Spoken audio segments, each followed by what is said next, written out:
Hello hi नमस्कार। आप सुन रहे हैं जागरण पॉडकास्ट का हाई टेक और मैं हूं आपके साथ शताक्षी सिंह। टेक्नोलॉजी की दुनिया में इस हफ्ते क्या कुछ रहा खास, आइए जानते हैं। सबसे पहले शुरुआत करेंगे हेडलाइंस के साथ। 7 GB तक रैम और 5000 mAh बैटरी वाला फोन मिल रहा सस्ता। 5300 रुपए से कम में खरीद सकते हैं डिवाइस। क्या है ये डिवाइस, इसके बारे में आपको बताएंगे। वहीं ओप्पो भारत में जल्द लॉन्च करेगा सस्ता 5G स्मार्टफोन। एक्स पर शेयर किए पोस्टर में दिखी झलक। भारत एनसीएपी में पहले क्रैश टेस्ट के रिजल्ट घोषित। टाटा सफारी और हैरियर को अडल्ट चाइल्ड दोनों की सेफ्टी के लिए मिली 5 star rating. Tata Punch EV अगले महीने लॉन्च हो सकती है। ये सबसे सस्ती फुल्ली इलेक्ट्रिक एसयूवी होगी, इसके बारे में आपको बताएंगे। वहीं पिक ऑफ द डे में बात करेंगे कि अगर आपका स्मार्टफोन यूज करते वक्त ओवर हीट करता है तो आपको उसे कैसे रोकना है। फिलहाल वक्त है टेक्नोलॉजी की बाकी की खबरों का। 10,000 रुपए से कम में एक नया फोन खरीदने का प्लान बना रहे हैं तो ये खबर बिल्कुल आपके लिए है। 7 GB तक रैम और 5000 mAh बैटरी वाले फोन को सस्ते में खरीदने का मौका मिल रहा है। जी हाँ, इस फोन को आप मात्र 5300 रुपए से कम में खरीद सकते हैं। दरअसल हम यहाँ पोको C5 One की बात कर रहे हैं। ऑनलाइन शॉपिंग प्लेटफॉर्म से इस फोन की खरीदारी 5300 रुपए से कम में करने का मौका मिल रहा है। इन दिनों फ्लिपकार्ट पर सुपर वैल्यू डेज सेल चल रही है। इस सेल में खरीदारी करने के लिए कुछ ही समय का मौका होगा। इस सेल में फोन की खरीदारी करते ही पोको C5 One को 5499 रुपए की शुरुआती कीमत से आप खरीद सकते हैं। बता दें कि पोको के इस फोन को फ्लिपकार्ट एक्सिस बैंक कार्ड से भी खरीद सकते हैं तो आपको 5% का कैशबैक भी मिलेगा। अब इस फोन की खूबियां क्या है वो जान लीजिए। पोको का ये फोन हेलियो G36 प्रोसेसर के साथ आता है। पोको C5 One फोन को कंपनी 6.52 इंच के HD प्लस डिस्प्ले के साथ लाती है। पोको का ये फोन बेस वेरिएंट के साथ 4 GB रैम और 64 GB स्टोरेज के साथ आता है। पोको C5 One फोन को company 8 megapixel dual rear camera और 5 मेगापिक्सल फ्रंट कैमरा के साथ लाती है। पोको का ये फोन आपको 5000 mAh की बैटरी के साथ मिलेगा। तो ये तो था पोको का फोन। बढ़ते हैं आगे और बात कर लेते हैं ओप्पो के फोन की। टेक कंपनी ओप्पो इन दिनों ओप्पो फाइंड X7 सीरीज पर काम कर रही है। इस सीरीज को चाइनीज मार्केट में लॉन्च किया जाएगा, लेकिन अब कंपनी ने इंडियन कस्टमर्स के लिए एक खुशखबरी दी है। कंपनी ने भारत में ओप्पो A59 5G के नाम से एक पोस्टर शेयर किया है जिसमें फोन के डिजाइन की झलक देखने को मिल रही है। इसमें खास क्या है वो जान लीजिए। इसमें dual camera setup LED flash के साथ दिया जाएगा। पोस्टर से पता चलता है कि फोन में ड्यू ड्रॉप नॉच और दाईं ओर पावर बटन दिया जाएगा। खबरों की माने तो इस फोन में company MediaTek dimension 6100 SoC chip set मिलेगा। जैसा कि पोस्टर से मालूम होता है कि ये फोन चीनी गोल्ड कलर ऑप्शन के साथ पेश किया जाएगा।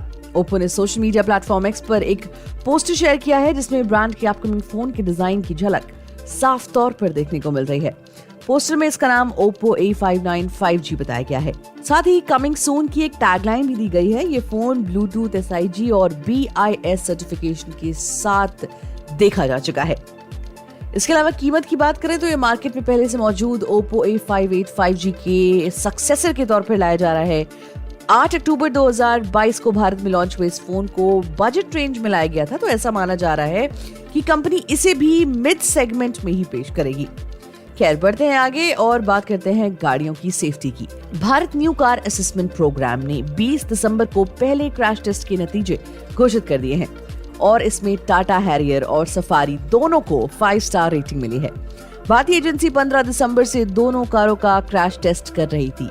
हैरियर और सफारी दोनों ने अडल्ट ऑक्यूपेंट प्रोटेक्शन के लिए 32 में से 30.08 पॉइंट और चाइल्ड ऑक्यूपेंट प्रोटेक्शन के लिए 39 में बैच और चाइल्ड ऑक्यूपेंट प्रोटेक्शन के लिए 39 में से 44.54 पॉइंट हासिल किए, जबकि एसयूवी ने side movable deformable barrier test में 16 में से 16 स्कोर किए। वहीं front offset deformable barrier set के लिए चेस्ट एरिया की सेफ्टी के लिए कम स्कोर किया और 16 में से 14.08 स्कोर मिले। पहले 1 अक्टूबर से कारों का क्रैश टेस्ट शुरू होना था, लेकिन फेस्टिव सीजन के कारण अब तक इसकी शुरुआत नहीं हो पाई थी।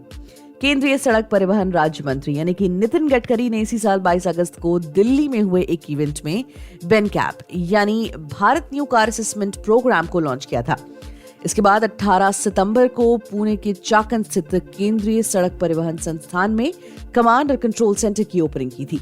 अब तक ऑटोमेकर कंपनियों ने कारों के करीब 3 दर्जन से ज्यादा मॉडलों को टेस्ट के लिए रजिस्टर करा लिया है।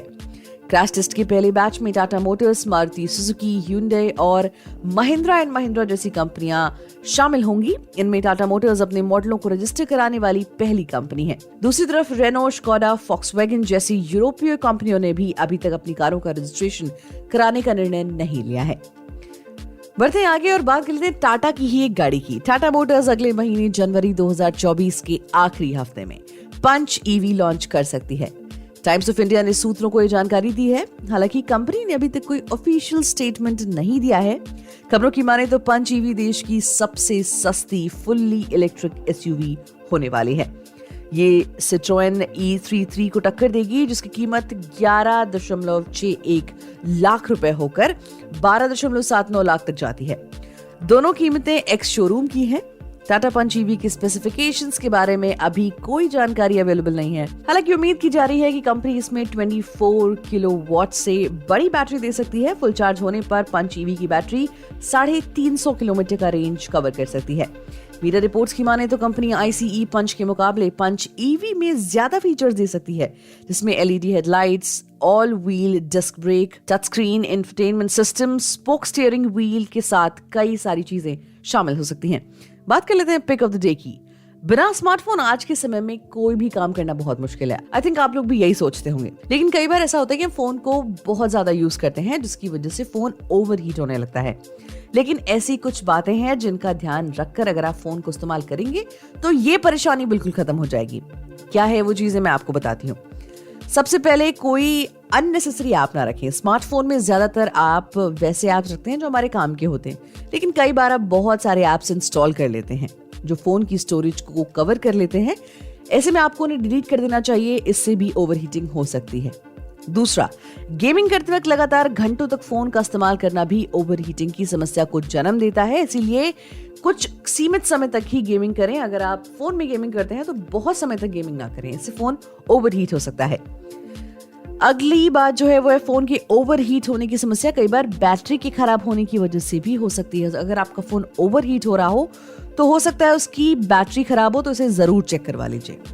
इसके अलावा अपडेटेड वर्जन का इस्तेमाल करें। फोन इस्तेमाल करते वक्त अगर ज्यादा गर्म हो रहा है तो उसका मतलब हो सकता है कि फोन में लेटेस्ट एंड्रॉइड वर्जन का इस्तेमाल नहीं हो रहा है। इसीलिए ये मेक श्योर करें कि फोन में लेटेस्ट ऑपरेटिंग सिस्टम ही हो, यानी कि अगर आपका फोन अपडेट मांग रहा है तो उसे बिल्कुल अपडेट करें। तो आज के इस एपिसोड में फिलहाल इतना ही। मिलेंगे आपसे अगले एपिसोड में टेक्नोलॉजी की बाकी की खबरों के साथ। तब तक के लिए हमें दीजिए इजाजत। अपना बहुत ख्याल रखिए और सुनते रहिए जागरण पॉडकास्ट।